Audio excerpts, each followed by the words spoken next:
हर second में नाम, केवल नाम पकड़ो, अभी आगे बढ़ाता चला जाएगा। जो कर्तव्य है उस कर्तव्य को वर्तमान में करते हुए नाम जप करो, देखो आगे निकल जाओगे। समझ पा रहे हो? बस पकड़ लो, सीधी बात है।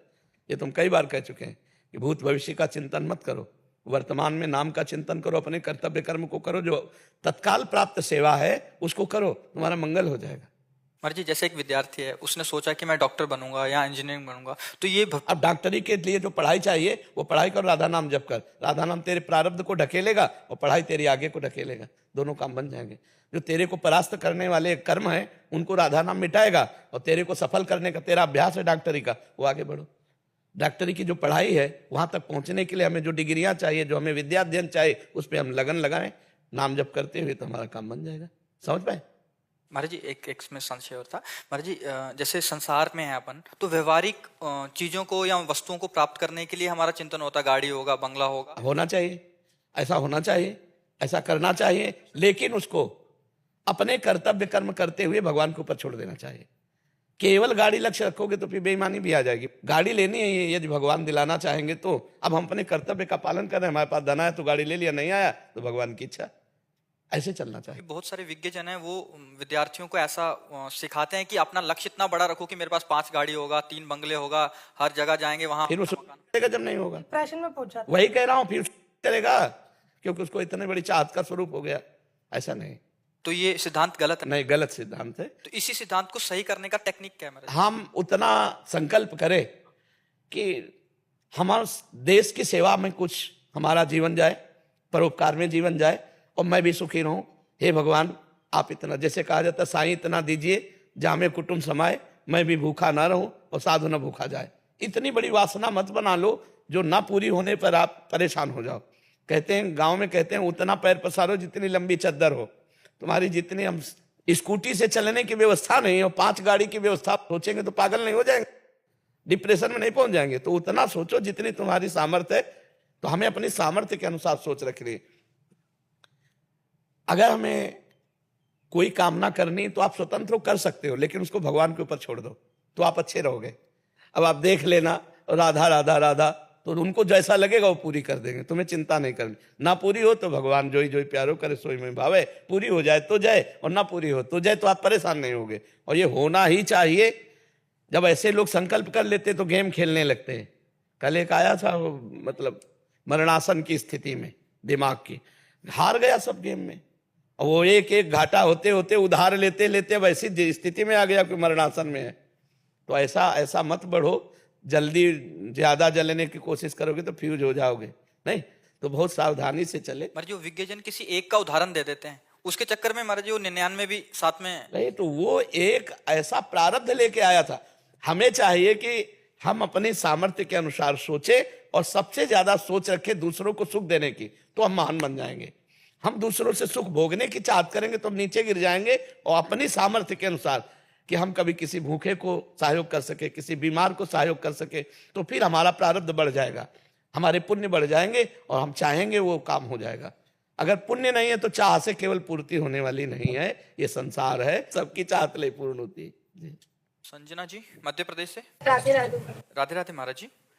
महाराज जी, मध्य मार्ग पर चल के निर्वाण को पाया जा सकता है क्या? अगर हाँ तो मध्य मार्ग, शायद आप ग्रस्त मार्ग को कह रहे हैं। मध्य मार्ग मतलब परिवार, हाँ, ग्रस्त मार्ग में चलकर परिवार को, क्योंकि हमारे आसपास सभी साधु संत जो चरम सीमा को रास्ता अपनाते हैं, अघोरी या सारा घर परिवार छोड़ देते हैं और निर्वाण पाने के लिए कभी घर को वापस नहीं आते। महाराज जी, तो अपने जो ग्रस्त मार्ग पे हैं उसमें भी हम निर्वाण पद को प्राप्त कर सकते हैं? करना चाहे तो कर सकता है, लेकिन सब में परमात्मा बुद्धि रख करके ही।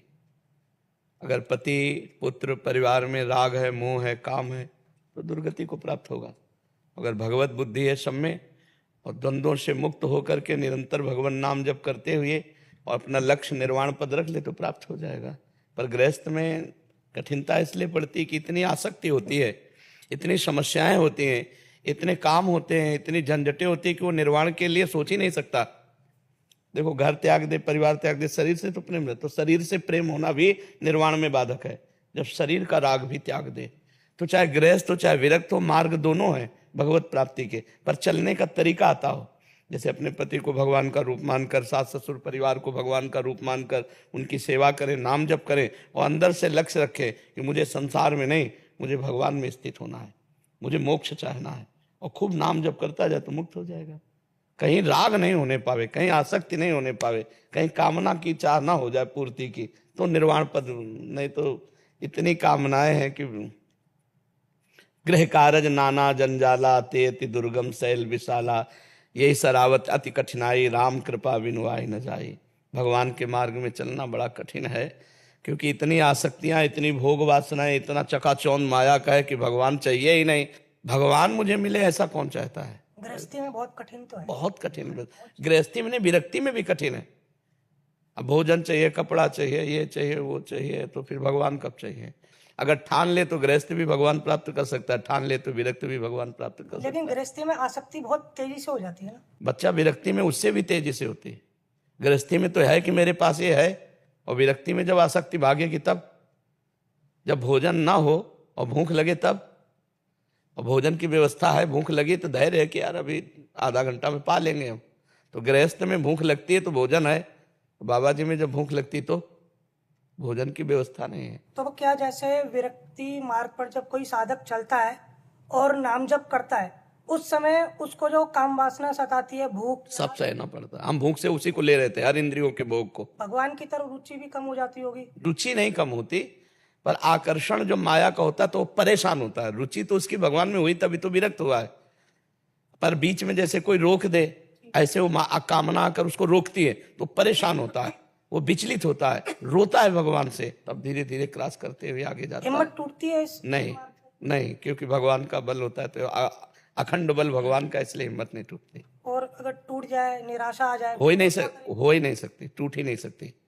जो भगवान के भरोसे उसकी निराशा नहीं हो सकता। वो जब गिरेगा तो डबल उठेगा। हम एक बार बक्सर के मामा जी नाम के एक संत थे जो पधार गए, तो उनके पास गए तो यही बात हमने शास्त्रीय शब्दों में पूछी कि जो भगवान का शरणागत है वो अगर गिरता है तो क्या पुनः उठ सकता है? वो क्या उसको परेशानी नहीं होती? तो उनका भगवान का शरणागत का मतलब होता है खिलाड़ी के हाथ का बाल। जब खिलाड़ी अपने बाल को नीचे पटकता है तो नीचे गिरने के लिए नहीं, ऊपर उठाने के लिए। नहीं मारता, ऐसे करके मारता है और लक्ष्य में पहुंच जाता। बहुत अच्छा लगा कि भगवान का शरणागत अगर कहीं झुकता भी है तो वो उस स्थिति से ऊपर उठ जाएगा, क्योंकि भगवान का है ना, वो ना निराश होगा, ना हताश होगा, ना टूटेगा, क्योंकि भगवान का शरणागत है। अपने लोग पूरा जीवन हो गए इन्हीं के मार्ग में, तो अगर गिरे भी हैं, लड़खड़ाए भी हैं, तो भगवान है ना, वो हमें बचा लेंगे, वो हमें संभाल लेंगे, और संभाला पूरा जीवन निकाल करके वही तो लाए। तो गृहस्थ में भी भगवत प्राप्ति हो सकती है, पर है बहुत कठिन। अगर ठीक से चले तो भगवत प्राप्ति हो सकती है। कोई गंदा व्यसन न करे। कोई क्या कहना चाहते हो बंदा? महाराज जी, आपने एक बार बताया था जैसे शांति अवर्थ कालत्वम विषय मान्य शून्यता आशा बंधा समुत्कंठा नाम गाने सदा रुचि। तो इसके साथ कुशलता से व्यवहार कैसे कर सकते हैं? मतलब एक तो यहाँ इसमें बुद्धि लगेगी या फिर कुशलता से व्यवहार? नहीं, ये जितने सूत्र हैं व्यवहार में तो उतारने हैं हमको, आप ना समझे। पहला शांति, दूसरे के द्वारा निंदा अपमान तिरस्कार मारपीट करने पर भी हम उसका मंगल चाहें, व्यवहार में तो उतारा ना। व्यवहार में हमें कोई गाली दे रहा है, अपमान कर रहा है, निंदा कर रहा है, तो हम शांत होकर सह लिए और उसका मंगल मनाए। अव्यर्थ कालत्वम, हमारा एक भी मिनट व्यर्थ नहीं जाना चाहिए। तो हमें व्यवहार में इतनी प्रवीणता से उतरना है कि नाम जब हमारा न छूटने पावे, तभी तो सार्थक समय माना जाए। विरक्ति, संसार के किसी निषिद्ध भोगों से, गृहस्थ में निषिद्ध शब्द लगेगा और विरक्त में सब भोगों से लगेगा। निषिद्ध भोगों में मन न जाए, जैसे पराई माता बहन की तरफ, कोई नशा, पराये धन, ऐसे विरक्ति, आसक्ति नहीं, गंदे मार्गों में आसक्ति नहीं। मान शून्यता, दूसरे को व्यवहार में प्रणाम करो, दूसरे से प्रणाम करवाने की आदत मत रखो। आशा बंधा, दृढ़ आशा रखो भगवान मिलेंगे। समुत्कंठा, नाम गाने सदा रुचि, उत्साह सहित भगवान का नाम जपने में रुचि पैदा करो, बार बार नाम जप करो, रुचि हो जाएगी। आसक्ति तद्गुणाख्याने, भगवान के चरित्रों के गायन करने में, सुनने में आसक्ति होनी चाहिए। प्रीतिस्तद वसति स्थले, जहाँ हमारे प्रिय प्रभु प्रिया प्रीतम विराजमान है, वो वृंदावन धाम ब्रज 84 को, इससे प्रीति होनी चाहिए। क्यों नहीं? गृहस्थ नहीं कर सकता? पर जैसे व्यवसाय करते, बिजनेस करते, तो उसमें ना फायदा नुकसान हर चीज में तो वो भी समर्पित करो, वो भी समर्पित करो ना प्रभु को। अच्छा ये दोष देखने पड़ता है कि सिलेक्ट करना पड़ता है ये? भाई देखो, जैसे टीचर है तो अपने शिष्य अपने विद्यार्थियों के गुण दोष देखेगा तभी तो सुधार कर पाएगा। गुरु है तो अपने शिष्य के गुण दोष देखेगा, माता पिता गुण दोष देखेगा, व्यापारी वस्तु की उत्तमता लघुता देखेगा। तो ये सब भजन के अंतर्गत आ जाएगा। यदि बेईमानी ना करो, बेईमानी ना करो, ईमानदारी से अपना व्यापार करके उस समय को भगवान को समर्पित कर दो, और जितना बीच में समय मिले नाम जप करो तो बढ़िया हो जाएगा। निराशा तो लानी ही नहीं कि हम भगवत प्राप्ति नहीं कर सकते। समझ पाए ना जी। नारायण गुप्ता जी। श्री गणेश जी। श्री हरिवंश महाराज जी क्या इस कलयुग में सोने के जेवर पहन सकते हैं? क्योंकि कलयुग की शुरुआत होने से पहले राजा परीक्षित नहीं, वो अधर्म के द्वारा प्राप्त हुए सोने की, अधर्म के द्वारा प्राप्त हुए स्वर्ण को धारण करने से कलयुग आ जाता है। ऐसे स्वर्ण धारण करने से पवित्रता होती है। जैसे स्वर्ण के आभूषण धारण करे उससे शरीर पवित्र रहता है, वो बड़ा पवित्र माना गया, शुभ माना गया है। लेकिन बेईमानी के रुपया से सोना, अब वो बुद्धि भ्रष्ट कर देगा। कलयुग का वास है उस सोने पे जो अधर्म के द्वारा है, धर्मयुक्त धन पे नहीं, अधर्मयुक्त सोने पे। मीना त्रिवेदी जी यूएसए से। राधे राधे महाराज। महाराज जी शायद ये प्रश्न में पूछना चाह रहे हैं कि साधन सिद्ध और नित्य सिद्ध में क्या अंतर है? जो भगवत प्राप्त महापुरुष अवतार लेते हैं उन्हें नित्य सिद्ध कहते हैं, और जो साधना करके भगवान को प्राप्त होते हैं उन्हें साधन सिद्ध कहते हैं। जो सिद्ध महापुरुष अवतार लेते हैं वो नित्य सिद्ध महापुरुष हैं, उनको साधन नहीं करना होता। लेकिन जो साधन से सिद्ध होते हैं उन्हें साधन सिद्ध कहते हैं। जैसे ललिता जो, विशाखा जो, ये नित्य सिद्ध सहचरी हैं। ये अवतार लेते हैं स्वामी हरिराम व्यास जी के, स्वामी हरिदास जी, श्री हरिवंश महाप्रभु, ये नित्य सिद्ध परिकर है। और जैसे अपने लोग उनके चरणों का आश्रय लेकर फिर सहचरी भाव को प्राप्त होते हैं, ये साधन सिद्ध है। किसी भी सांप्रदायिक का आचार्य जो है कोई, हाँ, वो सब नित्य सिद्ध परिकर है। वो नित्य सिद्ध परिकर आते हैं और उनका आश्रय लेकर साधन सिद्ध होते हैं। महाराज जी वो प्रभु की कृपा से या उनके आदेशात्मक प्रभु के आदेश से कि आप हमारे सदस्य को जाकर भूतल के प्राणियों में विस्तार से पवाओ, तो आचार्य रूप में आते हैं। जैसे ललिता जो आई हरिदास जी के रूप में, विशाखा जो आई हरिराम व्यास जी के रूप में, हित सजनी जो आई हरिवंश महाप्रभु के रूप में। तो ये नित्य सिद्ध परिकर है। फिर उनकी चरण शरण का आश्रय लेकर साधन करते हुए वहां पहुंचे तो साधन सिद्ध परिकर माना जाता है। ये साधन सिद्ध हुआ और नित्य सिद्ध हुई। समझ गए आप? महाराज जी साधन सिद्ध जो होते हैं महाराज जी, उनको नित्य सिद्ध महापुरुषों की कृपा आश्रय, हाँ, नित्य सिद्ध महापुरुषों के आश्रय के बिना साधन सिद्ध हो ही नहीं सकते हैं, क्योंकि उसका रहस्य तो वही जानते हैं ना। तो नित्य सिद्ध महापुरुषों की शरण में होकर साधन सिद्ध हुआ जाता है। उनकी कृपा में हमारे पामर जीवों को कोई फर्क पड़ता है कि साधन सिद्धि के शरण में जाए या जैसे हमें शरणागति होगी तो हम नित्य सिद्ध महापुरुषों की शरण में नहीं हो सकते, तो हम साधन सिद्ध महापुरुषों की शरण में होते हैं, तो वो पहुंचाते हैं हमें नित्य सिद्ध महापुरुषों के शरण में, और वो पहुंचाते हैं लाडली लाल के शरण में। जैसे यहाँ कोई शरणागत होता है तो हरिवंश महाप्रभु की शरणागत होता है। हरिवंश महाप्रभु ने प्रिया प्रीतम की शरणागति के मंत्र बताए, वही तो हम बता रहे हैं। तो हमारा निमित्त बना, लेकिन आपके मुख्य गुरु तो हरिवंश चंद्र जो हुए ना, क्योंकि उन्हीं के द्वारा दिया हुआ मंत्र उपासना है, तो नित्य सिद्ध के शरण में तो हुए, और उसी उपासना से वो नित्य स्वरूप को प्राप्त हो जाएगा।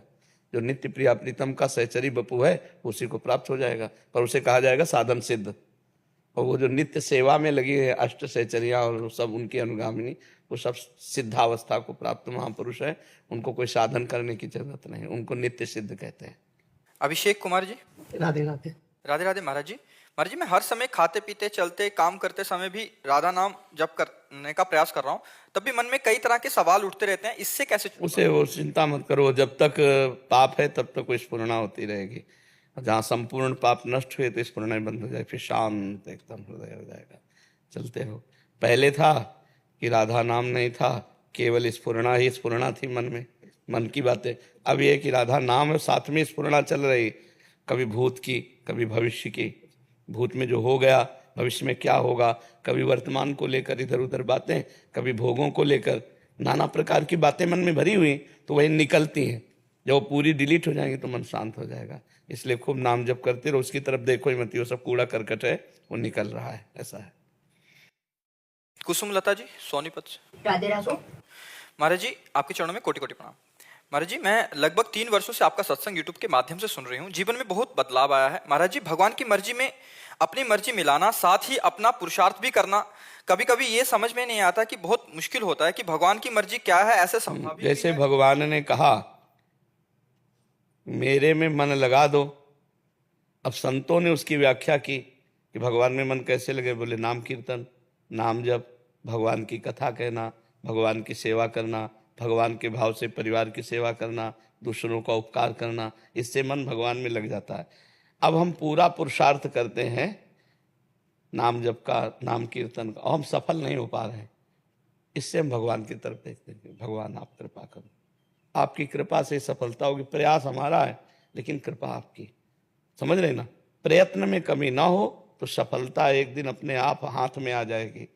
आज हमारा नहीं सफल हो पा रहा भाव, तो कल सफल हो जाएगा, और ना भी सफल हो तो हम हार में नहीं हैं, क्योंकि सच्चिदानंद भगवान के नाम रूप लीला का अभ्यास कर रहे हैं तो हमारा कल्याण, हमारा मंगल निश्चित है। इसलिए धैर्यपूर्वक नाम जप, नाम कीर्तन, भगवत कथा श्रवण, परोपकार, ये सब करता रहे, और परिणाम भगवान की कृपा है। यह गुण साधन ते नहीं हुई, तुम्हारी कृपा पाओ कोई कोई। जो भगवान का प्रेम है, जो अति दैन्यता है, ये भगवान की कृपा से ही आती है। ये अपनी साधना से नहीं, पर अपने को प्रयास पूरा साधना का करना है। अगर साधन नहीं करेंगे तो असाधन हो जाएगा, गलत बात हो जाएगी जो नहीं होना चाहिए, जो हमारे परमार्थ में बाधा खड़ी कर देगी। क्योंकि अगर हमारे पास समय खाली है तो मन जाएगा संसार में, जाएगा विषयों में, जाएगा गलत बात में जाएगा, और जब मन खाली नहीं है तो भी जाएगा तो कहाँ जाएगा? हर समय उसे हम भगवान में लगाए हुए हैं। अब ये कि हमारे करने से सिद्धि मिल जाएगी ऐसा नहीं, हमारा करना देखकर भगवान कृपा करेंगे तब हमें लाभ मिल जाएगा, तब हमें प्रेम मिल जाएगा। इसलिए प्रधान कृपा है, प्रयत्न अपना है, कृपा ही लक्ष्य रखनी है जी। महाराज जी, सेवा और कर्तव्य में क्या अंतर है? सेवा तो सामर्थ्य के अनुसार होती है, परंतु कर्तव्य पालन नहीं करो तो पाप लगेगा, इसको हम कैसे समझें? नहीं, कर्तव्य को ही सेवा में बनाना है। जैसे सास ससुर की जो परिचर्या है वो हमारा कर्तव्य है, करना ही चाहिए, और उसी में भगवान को देख लेते हैं कि मेरे भगवान सास ससुर के रूप में, तो हमारी सेवा बन गई। कर्तव्य को ही हम सेवा बना लेते हैं। हमारा परम कर्तव्य है भगवान को रिझाना, परम कर्तव्य लक्ष्य रखा तो सास ससुर देवर ननंद जो जो परिवार के हैं, पति सहित सबको भगवान का स्वरूप मानकर हम सेवा कर रहे हैं, यही हमारा परम कर्तव्य है। नहीं तो अन्य कर्तव्यों के लिए भगवान ने कहा उसमें पाप नहीं लगता। भगवान ने कहा सर्वधर्मान परित्यज्य, सर्वधर्मान माने होता सब कर्तव्य कर्म, परित्यज्य मामेकम शरणम ब्रज अहम त्वाम सर्व पापेभ्यो मोक्षयिष्यामि मा शुचा। तुम सब कर्तव्य कर्मों को छोड़कर मेरी शरण में आ जाओ, मेरा चिंतन करो, मैं तुम्हें सब पापों से मुक्त कर दूंगा। भगवान ने कहा नहीं, तो हमारा परम कर्तव्य है भगवान को रिझा लेना। तो कैसे भगवान को रिझाएं? तो सब में भगवान को देखें। अपने परिवार का जो कर्तव्य है, पति के साथ एक पत्नी का क्या कर्तव्य है, सास के साथ बहू का क्या कर्तव्य है, बहन के साथ बहन का क्या कर्तव्य, अपने बहुत से कर्तव्य कर्म हैं, उन सब कर्तव्य कर्मों को भगवान को समर्पित कर देते हैं और भगवत भाव से करते हैं, तो इससे हमारा उद्धार हो जाएगा, हमारी सेवा बन जाएगी। त्यंक सिंगल जी। राधे राधे। राधे राधे महाराज जी। महाराज जी, अगर हम पढ़ाई में अच्छा नहीं कर पाते तो निराश हो जाते हैं, ऐसे नहीं, अच्छा क्यों नहीं कर पाते? हमें देखना है क्यों नहीं कर, जो हमारा विषय है हम उस पर फेल क्यों हैं, हम प्रमाद क्यों करें? अरे इतना ही मोटे मोटे तो होते, सब कंठस्थ हो जाएंगे। अगर ब्रह्मचारी हो, पवित्र आहार करते हो, संयम से आप रहते हो, तो पढ़ाई वो तो बहुत सरल चीज है। मन को भगवान में लगाना सबसे कठिन चीज है। संसार में सबसे कठिन बात है मन को एकांत में बैठकर भगवान में लगाना। कोई भी लगा के दिखाओ, बहादुर हो तो लगा के दिखाओ, कितने भी बड़े बलवान हो, जिस समय मन भगवान में लगाओगे विषयों में जाएगा। अब रोक के दिखाओ उसको। पहाड़ को उठा लेना सहज है, यद्यपि कठिन है, लेकिन मन को रोक लेना बहुत कठिन है। अगर मन ने ठान लिया उस विषय का चिंतन, तो तुम लाख उपाय करो, करेगा और तुमको झुका देगा, रौंद देगा, गिरा देगा। बड़े बड़े ऋषि मुनियों को गिरा दिया, तुम क्या चीज हो? तो मन को जब हम पढ़ाई में लगाएंगे तो उतना नहीं भागेगा जितना भजन में भागेगा। आप देखना, क्योंकि पढ़ाई सांसारिक बात है ना, उस हम प्रमाद करते हैं, हम मनोरंजन में लग जाते हैं, हम बॉयफ्रेंड गर्लफ्रेंड में लग जाते हैं। नहीं तो पढ़ाई का अपना विषय ब्रह्मचर्य पवित्र जीवन, जैसे गुरुकुल में निवास किया जाता था, वो इसीलिए कि एक तपस्वी की तरह विद्या अध्ययन किया जाए, वेदों का अध्ययन किया जाए। तो चलो वेद का नहीं तो आधुनिक पढ़ाई कर रहे थे, एक तपस्वी की तरह विद्यार्थी का जीवन होता है।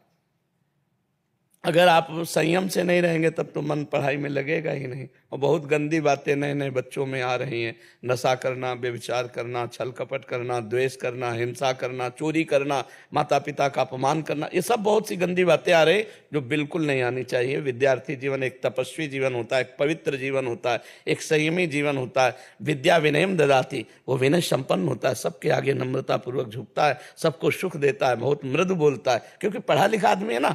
आज पढ़े लिखे शैतान हो रहे हैं, नहीं शैतान हो रहे हैं। हम नौकरी मिल रही तो कहीं किसी माता बहनों की जंजीरें खींच रहे हैं, कहीं किसी की चोरी कर रहे हैं, कहीं कोई ड्रग्स ले रहा है, कहीं कोई नशा कर रहा है। तो उद्दंडता ही थोड़ी हमारे जीवन का लक्ष्य। हमारे जीवन का लक्ष्य महान बनना। तो महान बनने के लिए हमें तपना पड़ेगा, हमें कष्ट सहना पड़ेगा। विद्या को ऐसे करो जैसे साधना की जाती है, तो अभी आ जाएगी। तो अपनी विद्या अध्ययन को साधना बना ले तो हम फेल क्यों? अब इधर उधर मन लगाओगे, मोबाइल में गेम खेलोगे, मोबाइल में सीरियल देखोगे, गंदी बातें देखो, पढ़ाई में कहाँ मन लगेगा? एक मन है, चाहे विषयों में लगा लो चाहे पढ़ाई में। पवित्र जीवन रखो तो सब स्मृतियां जागृत हो जाए, और पवित्रता बढ़ जाए तो कई जन्मों की याद आ जाए। तो अभी छोटे छोटे ग्रंथ हैं, आपके जो बुक है बहुत छोटी छोटी है, हमारी तो इतनी मोटी मोटी है। हमारी पढ़ाई कमजोर थोड़ी। महाभारत 6 खंडों में इतना है। बड़े बड़े ग्रंथ हैं, उनको पढ़ना होता है, केवल पढ़ने नहीं होता,